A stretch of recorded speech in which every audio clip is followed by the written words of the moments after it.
ये कल की घटना है। थाना विश्वविद्यालय अंतर्गत कल पुलिस को ये सूचना मिली कि इटौरा में जो दयालु नगर है वहाँ पर एक महिला है जो कि अपने ही घर में मृत अवस्था में पड़ी हुई है।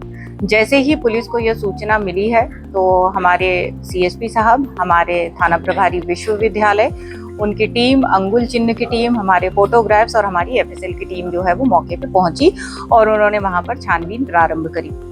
वरिष्ठ अधिकारियों को सूचना दी गई, शीघ्र ही टीमें बनाई गई ताकि इस बात का पता लगाया जा सके कि दिन दहाड़े इस प्रकार से कौन व्यक्ति हैं जिन्होंने इस हत्या को अंजाम दिया है। आस पड़ोस के लोगों से बात की गई।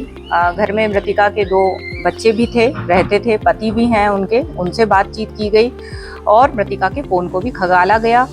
और जब इन सब चीज़ों में पुलिस लगी रही, हमारी टीमें बनी रही हमारे वरिष्ठ अधिकारियों के नेतृत्व में, तब हमें ये पता चला, एक पुष्पेंद्र नाम के व्यक्ति के बारे में हमें पता चला और उसको लोकेट किया गया। और जब उससे कड़ाई से पूछताछ की गई तो उसने घटना को अंजाम दिया जाना स्वीकार किया गया। उसने ये बताया कि वो इस महिला के संपर्क में था, दूर से उसके रिलेशन में ये मृतिका का देवर लगता था और उसने बताया कि उसका मृतिका के घर पे आना जाना था और कल घटना दिनांक को ये व्यक्ति घर पे आया हुआ था। मृतिका से कुछ पैसे की इसने डिमांड की थी जो उनके द्वारा उन्हें नहीं दिए गए। गुस्से में आकर इसने बैट से जो महिला है उनके सर पर वार किया और इस वजह से महिला की मृत्यु हो गई। इसके बाद ये वहां से पैसा, उनका ज्वेलरी लेके निकल गया।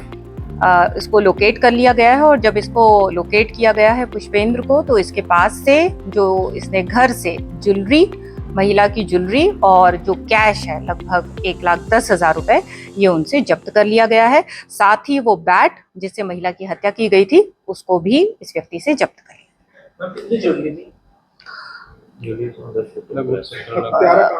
लगभग 16 कितने जो आरोपी है इसके क्या संबंध है महिला के साथ?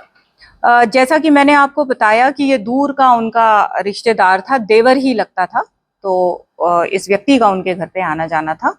इस प्रकार के उनके संबंध थे। उनके कंगन हैं, जो महिलाएं जो जनरली ज्वेलरी पहनती हैं, कंगन हैं, उनके लॉकेट्स हैं, मंगलसूत्र हैं, हार हैं, इस प्रकार की उनकी गोल्ड की ज्वेलरी है और 1,10,000 का कैश।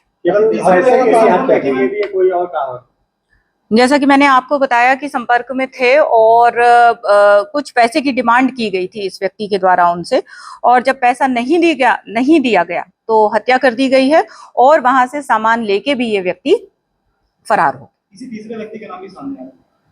नहीं, अभी की इन्वेस्टिगेशन में यही पता चला है कि इसी व्यक्ति का आना जाना था और इन्हीं के द्वारा घटना कारित की। पैसे की डिमांड किस चीज के लिए की जा रही थी? ब्लैकमेल और क्या चीज?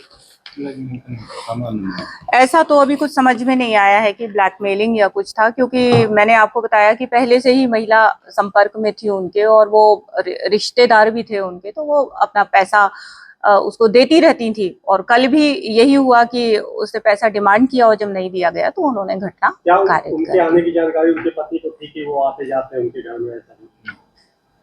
ऐसा अभी नहीं पता चल पाया है, लेकिन जो हम लोगों को, हमारे मुखबिर और बाकी लोगों से अभी जो पूछताछ की गई है उससे यही पता चला है कि उनका आना जाना था। तो मैम सर पर घाव था कि कहीं अन्य जगह पर भी वार किए गए थे? क्योंकि नहीं, उनकी जो मृत्यु है वो सर पे चोट लगने से। मैम एसडीएम में पुलिस चौकी का जो मर्ग रजिस्टर है उसमें ये साफ तौर पे लिखा गया है कि महिला की मौत गोली लगने की वजह से हुई है, जिन्हें उन्हें अस्पताल में लाया गया।